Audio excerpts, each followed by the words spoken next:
Well, hello everyone, and can you hear me all right? Okay, good.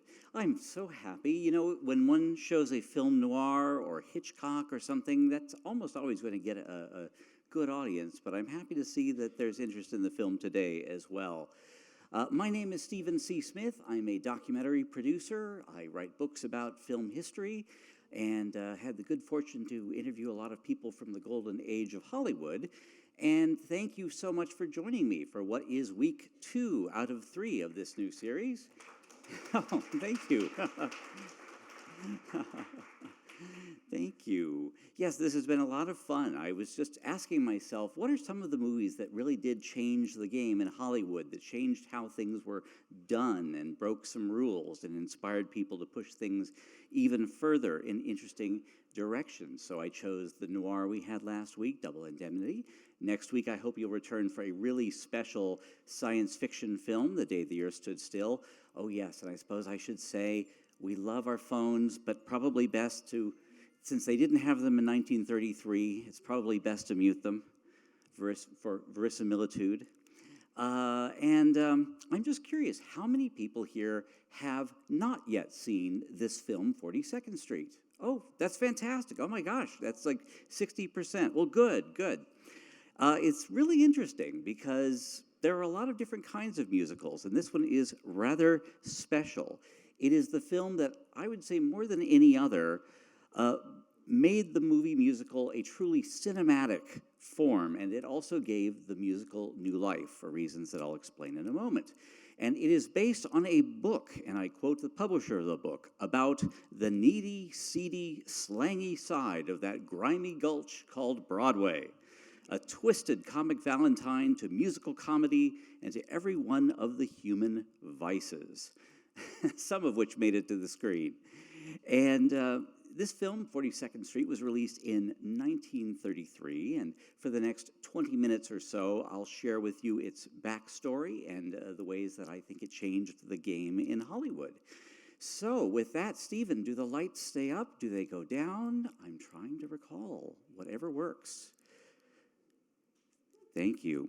Well, let us, for a little bit of time, let's leave 2022 behind and travel back, let's say, 9 decades.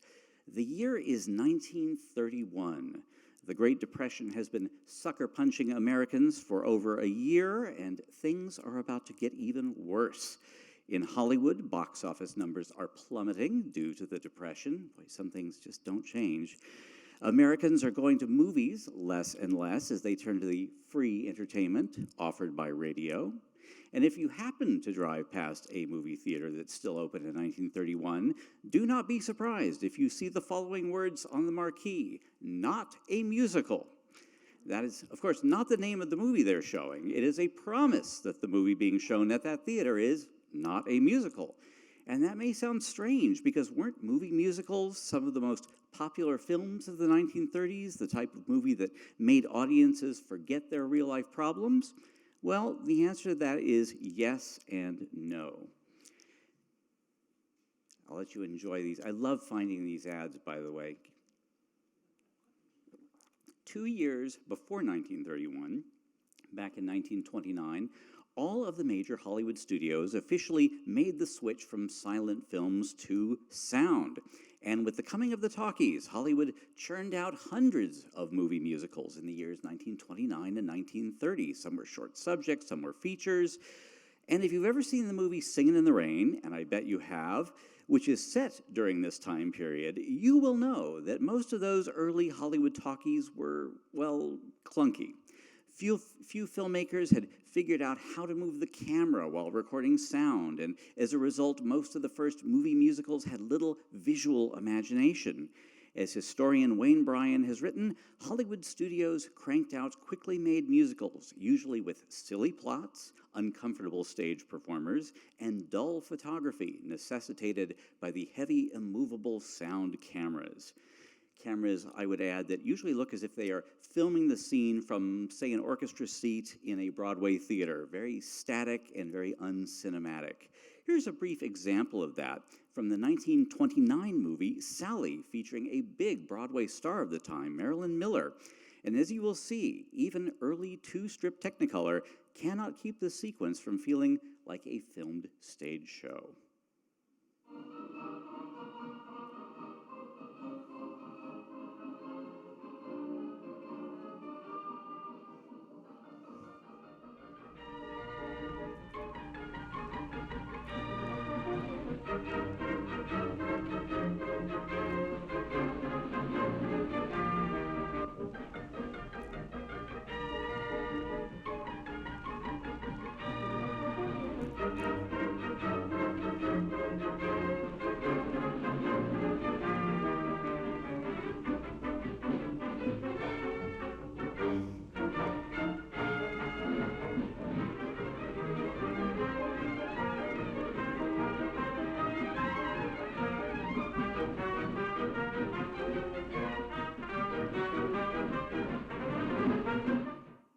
Well, imagine watching 2 or 3 dozen movies that looked and felt exactly like that. So after a while, audiences avoided movie musicals, which explains that marquee I mentioned earlier, promising that their show was not a musical. And Hollywood largely gave up on the genre for 2 years, and then came the movie that changed everything. A movie that offered a new kind of musical. And it came from the studio that had launched the sound film revolution 5 years earlier with The Jazz Singer, and that would be Warner Brothers. Jack Warner, the youngest brother, oversaw the studio in the early 1930s. He was fiercely competitive, as was the rest of his family.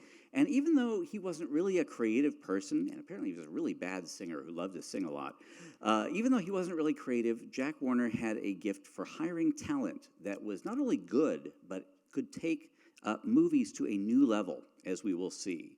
And here is historian Richard Jewell to tell us a little more about that. The musical was basically out of favor when they made 42nd Street. The Warner Brothers were really gamblers. They looked at the movie business as a gamble, and they figured every once in a while they really had to roll the dice. And Warner Brothers had this sense that it was time for the musical to come back, and that that musical ought to be grounded in the realities of the time. It should come out of the Depression atmosphere. Well, that was a very Warner Brothers philosophy, because the Warner Brothers house style of the 1930s was by far the grittiest of all the major studios. Yes, their films were beautifully shot, but the content was often rooted in a tough reality. For example, it was Warner Brothers that launched the gangster genre with Little Caesar and Public Enemy. It was Warner Brothers that turned the true story of a wrongly incarcerated man into the smash drama I Am a Fugitive from a Chain Gang. So it was only natural that when Warner's decided to make a musical starting in 1932, studio chief at the time, studio production chief Darryl F. Zanuck, wanted a movie loaded with drama and earthy reality, a reality that would provide a sharp contrast from the film's musical numbers. And he found the perfect source material in a newly published novel titled, yes, 42nd Street. It was the punchy tale about the making of a fictional Broadway show, and it was written by someone who knew the inside dirt. There was a young chorus boy in the 1920s named Bradford Ropes, and he decided somewhere along the line that instead of being a chorus boy, he wanted to be a writer. So he wrote a novel called 42nd Street in 1932. The book has all these things in it like adultery, drug addiction, homosexuality. With all these different, sometimes venal and nasty characters set in the theater, the script readers at Warner Brothers, who always were on the lookout for properties, said, oh, wouldn't this make an interesting narrative? Of course, Warner Brothers thought that. And of course, they also did have to work within the censorship of the time. In the book, the stage show's temperamental star, Dorothy Brock, is a drug addict. In the movie, she is not, although she does sing a song called You're Getting to Be a Habit with Me. And listen to the lyrics, and I think they definitely were inspired by that aspect of the book. In the novel, the stage show's director, Julian Marsh, is romantically involved with a chorus boy named Billy Lawler, who is the character that Dick Powell plays in the movie. Well, obviously that was not going to happen even during that fairly lenient period of censorship in 1933. Even though some things had to change, Hollywood censorship, as I've talked about in the past, was not really strictly enforced in 1932. That would come about 2 years later. But this movie was written and shot in 1932, which is why we have characters like Ginger Rogers' chorus girl nicknamed Anytime Annie. This, by the way, is Ginger just a little before she teamed up with Fred Astaire on screen. There is often a real sense of urgency, even a sense of desperation to the film's tone. It's shot and edited like the sharp-edged dramas that Warner Brothers was known for at the time. And that edge, I think, really does provide a great contrast to the musical numbers. And here's a quick quiz. Can anyone tell me who wrote the words and the music to the songs in 42nd Street? Any guesses? I heard it out there. The lyricist was Al Dubin, who was born in Zurich, Switzerland. Dubin grew up in Philadelphia, and in 1925 he met the composer who would be his greatest professional partner, whom someone mentioned over here. And that composer is probably the most successful songwriter that most people cannot name, so do not feel guilty. Harry Warren wrote the music for such standards as Jeepers Creepers, Lullaby of Broadway, Chattanooga Choo Choo, We're in the Money, On the Atchison, Topeka, and the Santa Fe, and At Last, that great hit for Etta James, to name just a few of his tunes. Harry Warren won 3 Oscars, and George Gershwin, no less, is said to have envied Harry's ability to write so many successful melodies. And yet, today, even though people know his songs, for some reason, they just never really learned his name. So to make him just a little more flesh and blood in our story, here is a 1-minute clip from the 1933 Warner Brothers short film, Harry Warren, America's Foremost Composer.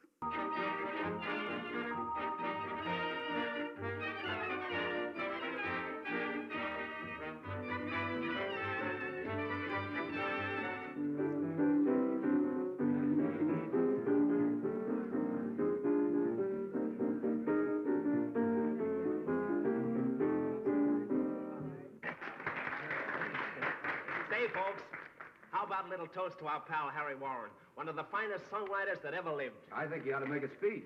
Just a minute. Speech making isn't my racket at all. When you sit right down and say it with music. Yeah.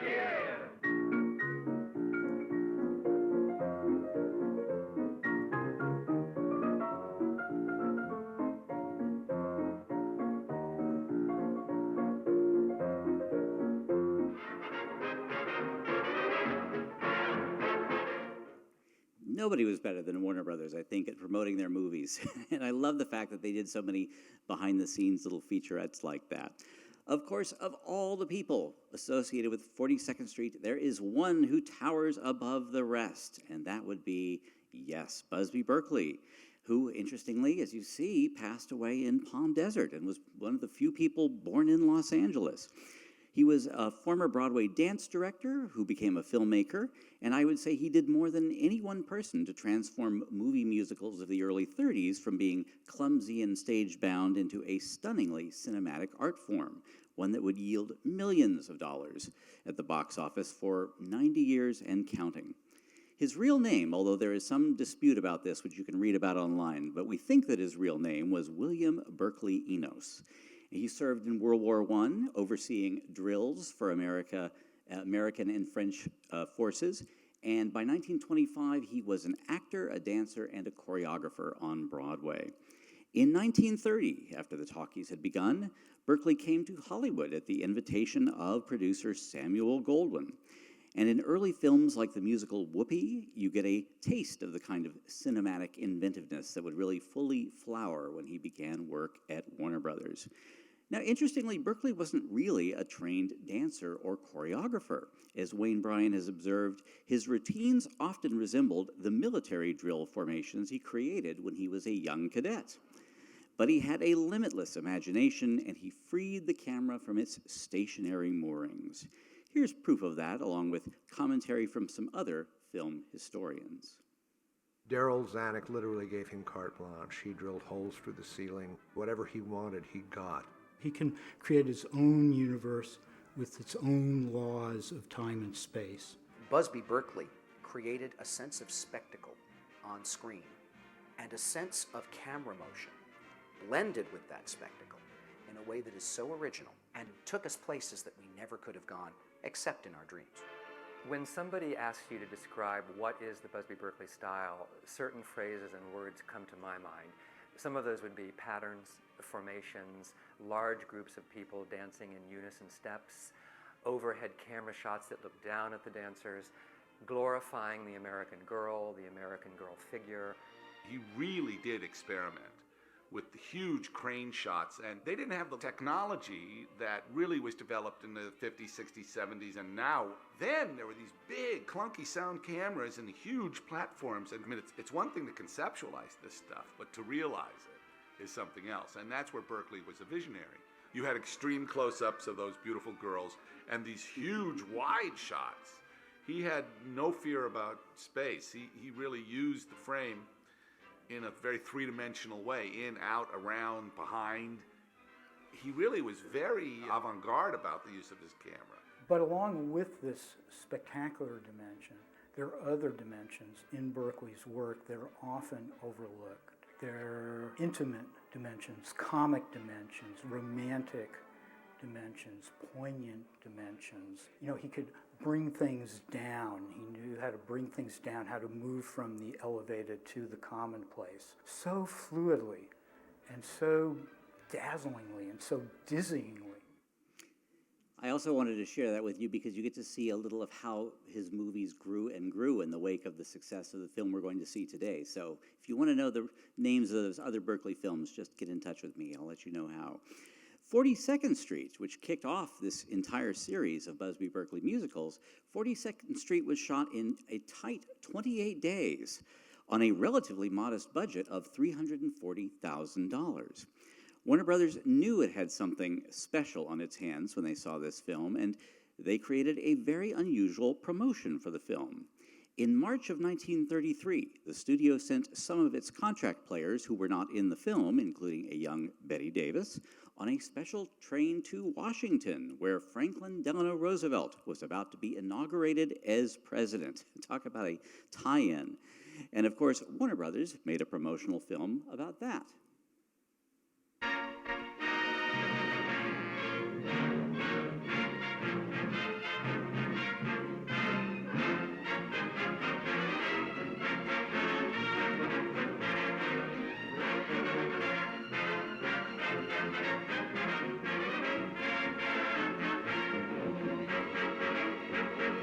Another Hollywood premiere, but it's just Hollywood's acceptance of President Roosevelt's invitation to be his guest at his inauguration in Washington. A carload of beauty in a setting of gold and silver. Now I want to present Mrs. Betty Davis. Hello. Very happy to be among those present on this Warner Brothers special. Oh, excuse me, Miss Davis. It is our pleasure, ladies and gentlemen, to present Mr. Jack L. Warner, the Executive Vice President of Warner Brothers Pictures. Mr. Warner. Thank you, Mr. Ray. I'm very happy to be here and see this wonderful achievement so beautifully carried out in the 42nd Street special with the General Electric Company as the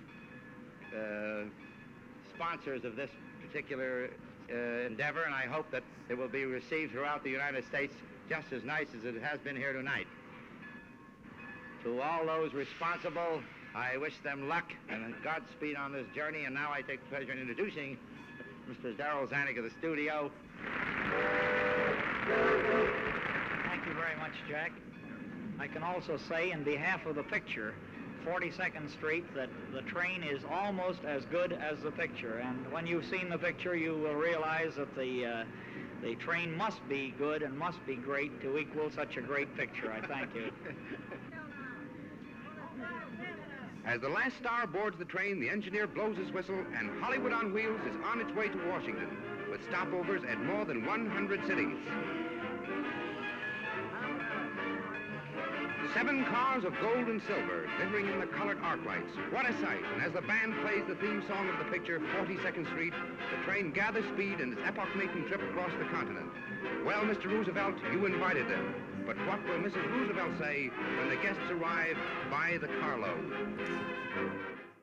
Now, somehow I doubt that Franklin Delano Roosevelt, dealing with the Depression and closing all the banks in America, really invited them to go to his inauguration. But he was very canny, I have to say, about using Hollywood later on to send messages, and especially in World War II, Roosevelt and Warner Brothers were quite close and made a lot of films with particular goals, but that's a subject for another time. Yes, here is a rather saucy ad for that tie-in. 42nd Street premiered not in Washington, D.C., but in New York City on March 9th, 1933. And as you see, its advertising campaign very much tied into the new Roosevelt presidency, with lines that proclaimed that the film was a new deal in entertainment. Well, it definitely was something new, and audiences loved it. 42nd Street was a film of the Depression and a film that transcended the Depression. It starts in a real world that viewers would recognize, and it becomes, in its musical numbers, a fantasy, one that transported audiences into a happier, sexier, more thrilling world, which is why Warner Brothers quickly commissioned Busby Berkeley to create musical sequences for more films, including Gold Diggers of 1933, and Footlight Parade, both of which amazingly came out the same year as 42nd Street, and they have some gigantic musical numbers in them. 42nd Street also established the cast of recurring faces we would see in the Warner Brothers musicals of the 1930s, principally Hoofer Ruby Keeler, who was married in real life at the time to Al Jolson, the crooner Dick Powell, and in the follow-up films, not this one, but the later ones, one of Warner Brothers' most popular stars, Joan Blondell, who we see on the right. And of course, other studios took notice of the film's success and added their own creative spin on the revitalized genre of the musical. By the end of 1933, RKO had teamed Fred Astaire and Ginger Rogers in the first film to pair them, Flying Down to Rio. By the mid-1930s, singer Alice Faye began starring in what would be a decade of hit musicals at 20th Century Fox. And from the late 1930s to the late 1950s, the Arthur Freed unit at MGM, he was the producer, crafted many of the most beloved movie musicals ever made. Well, let's see the movie that started it all. The dramatic scenes are directed by Lloyd Bacon. The musical sequences are directed by Busby Berkeley. Here is 42nd Street. Thank you.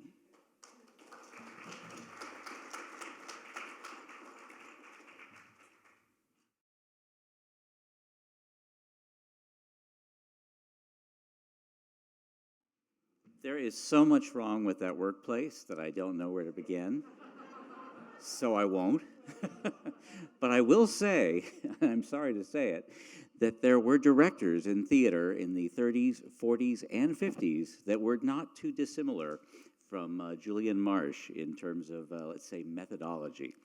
Now, if you need to go, I understand, but I hope you can stay with me for just a few more minutes because I would love to answer any questions you have, hear any discussion you have, and also I just wanted to share with you one last little 5-minute clip because they say that imitation is the greatest form of flattery. Well, I think that parody can be another form of flattery, or affection, certainly. So here from the Carol Burnett Show in 1969 are some highlights from 43rd Street. Darling Miss Benson, you know I have loved and worshipped you ever since I was a teeny little girl. Do you think maybe perhaps you could give me some dancing tips? Scram, kid. Oh, thanks. It'll only take a minute. Now watch.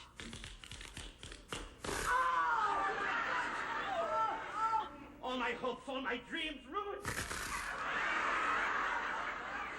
Wait a minute. You do have a star. What are you talking about? I'm talking about her. Who, me? Sure, I can see it all now. Sally Smith starring in Beautiful Lady. All right, well, we can change the title. I decided I'm going to take a chance on you. Now listen to me, you're just a green kid, fresh off the farm with no experience. Now, can you learn 12 songs and 6 dances in 10 minutes? I like this stuff. All right. Now, you're going to work hard, harder than you've ever worked in your life. I'm ready. Okay, now, read this line. Oh, darling, how grand of you to come. Now, put more feeling into it. Think, your lover is coming home from the war. My lover. You haven't seen him in 3 years. 3 years. You're madly in love with him. Madly in love. Okay? Now let me hear it. Oh, darling, how grand of you to come. Oh, that's terrible, it's all wrong. Half Hasn't a man ever held you in his arms? Haven't you ever been kissed wildly, passionately?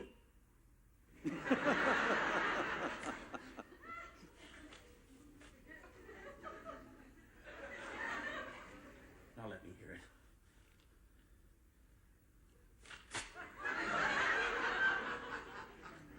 Oh, darling, how grand of you to come. Bless you. Magic, that's it. All right, now you've got to learn the songs, okay? Okay. Okay? Got it. Okay? Yeah. This one? Okay. Okay? Yeah. Got it? Oh, simple. Okay. This one? Got that. Okay. Here? No, wait. Yeah. Okay, got it. All right. Now you've got 5 minutes to learn 12 more songs and 6 dances. Work hard. Yeah. Work harder than you've ever worked in your life. Yeah. Okay. Yeah. Oh, and one more thing. Yeah. Get some rest.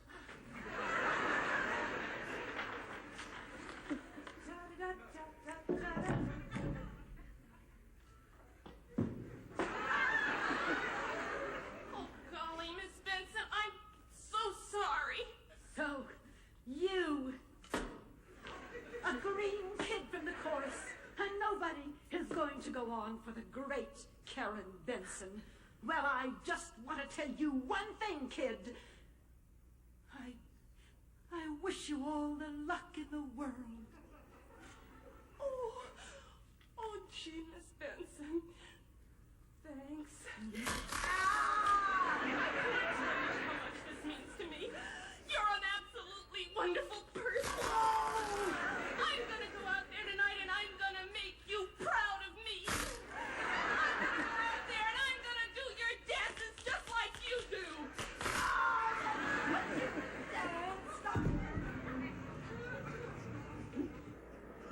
Look at that, Sally. A full house. Remember, you're going out there a no-talent kid from the chorus. You know what you're coming back? No talent star.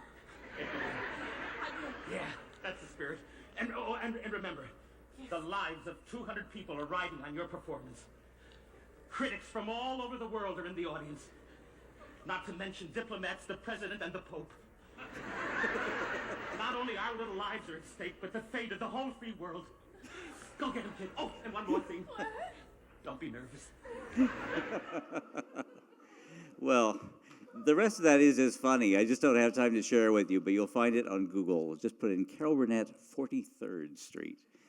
And if you want to get in touch with me, get other titles of the other Busby Berkeley films or anything, I would love to hear from you. Just email me through my website at mediasteven.com. And with that, Stephen, would you be so kind? I'm not talking to myself, I promise. There's a very, very talented Stephen up there. Stephen, would you please raise the house lights so that I can see if people have any questions? Anyone at all? Yes, sir. Why asbestos? I know, it's a funny moment. It's like, why Gandhi? Why does Gandhi dance off with B.B. Daniels at the end of that song?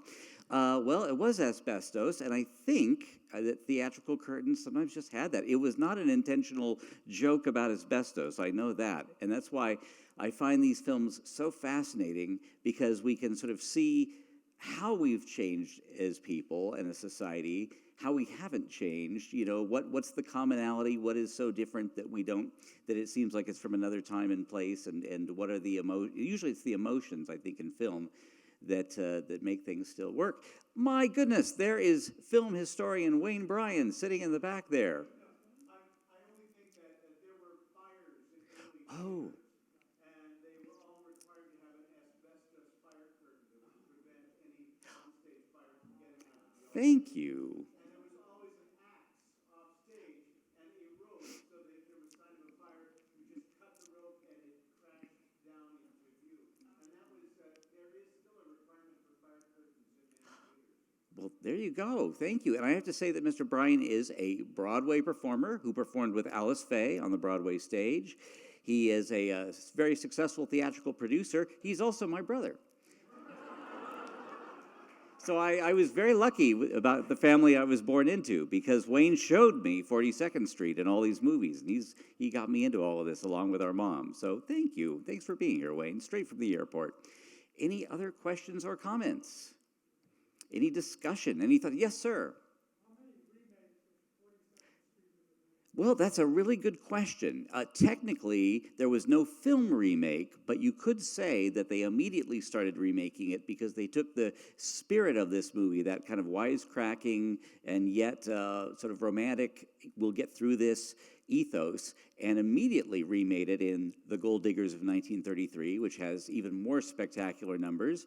The wonderful Footlight Parade, in which James Cagney gets basically the Warner Baxter part and is, let's say, a more endearing tyrant of a director, producer, putting on a show. And that has the great number By a Waterfall that you saw a shot of earlier. That's maybe the most spectacular Berkeley number, unless you count the Lullaby of Broadway, another song from The Gold Diggers of 1935.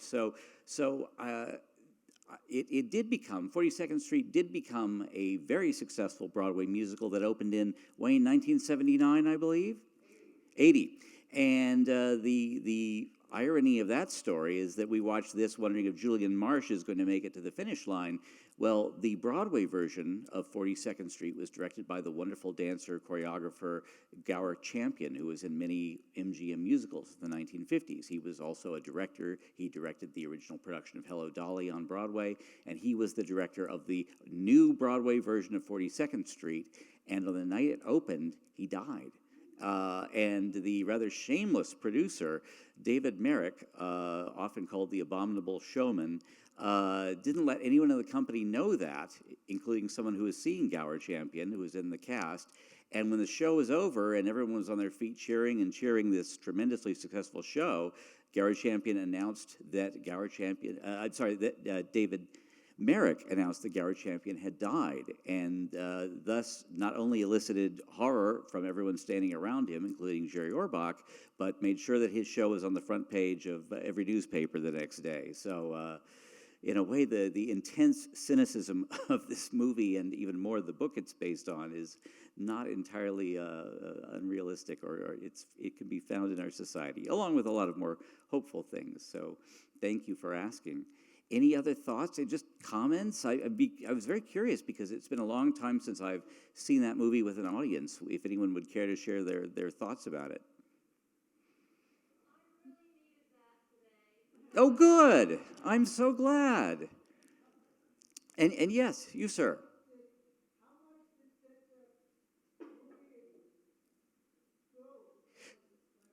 That's a very good question. I know that it was made, as I think I said, for $348,000. I can find out the gross. Maybe, Wayne, if you can turn to Box Office Mojo. I can tell you that Abner's $70,000 would be about $1.4 million today, and that the complete budget that we're told that Pretty Lady is would be $4 million today, which is considerably lower than most Broadway shows are. But back then, in the Depression, and it really was sink or swim, and Broadway suffered much more than the movies did when the Depression hit. Theaters closed. People simply could not afford to see shows like this. And as I mentioned, radio really came of age during this time, and radio had only been around for a few years. Since the first commercial radio shows that had dramatic programs came at the very end of the 1920s. This is filmed in 1932, released at the beginning of 33. So Warner Brothers, $1.6 million. So there's the question. That it probably means $1.6 million then, which you double and then times 10, so 20 million, but much more. That doesn't even begin to suggest what it was, how much it was. And at this time, this was the year that RKO Pictures went into bankruptcy, and they stayed in bankruptcy in receivership, I should say, for 7 years. Paramount went into receivership at this time. And the only studios that really stayed out of the red were MGM, with its stars like Clark Gable and Jean Harlow, and Warner Brothers, because more than any other studio, Warner Brothers had a real sense of what the public wanted and fulfilled those things. And I encourage you to see, as I say, the follow-ups of Gold Diggers of 1933 and Footlight Parade, because they just build on this magnificently. And I think it was fast. Watching it again, I realized how much that the movie transitions us gradually from a reality into more and more of a fantasy. And, of course, people bought it.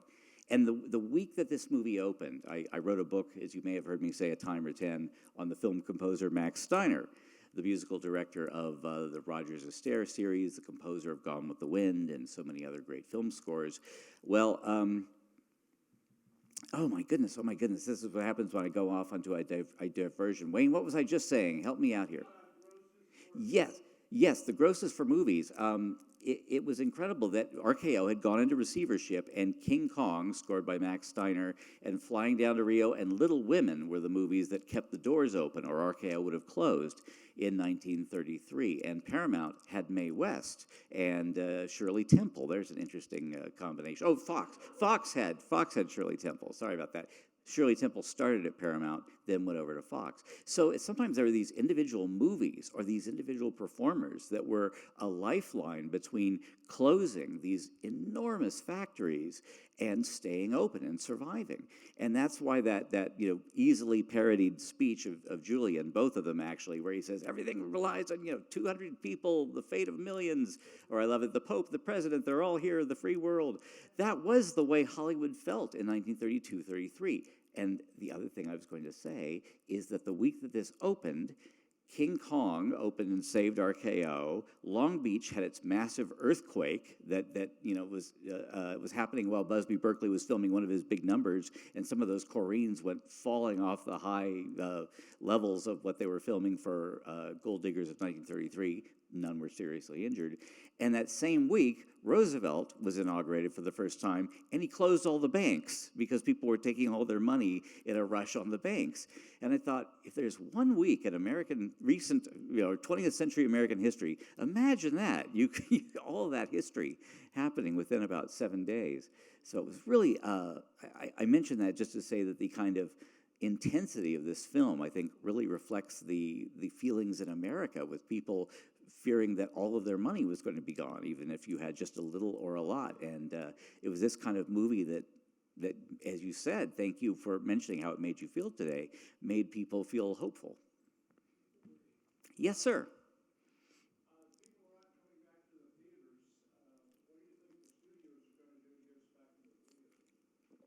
That is a tough question. Yes, talking about movies today and the fact that that people aren't going to the movies. May I see, just by a show of hands, who has not been inside a movie theater this year? I'm just curious. So 35%, I would say.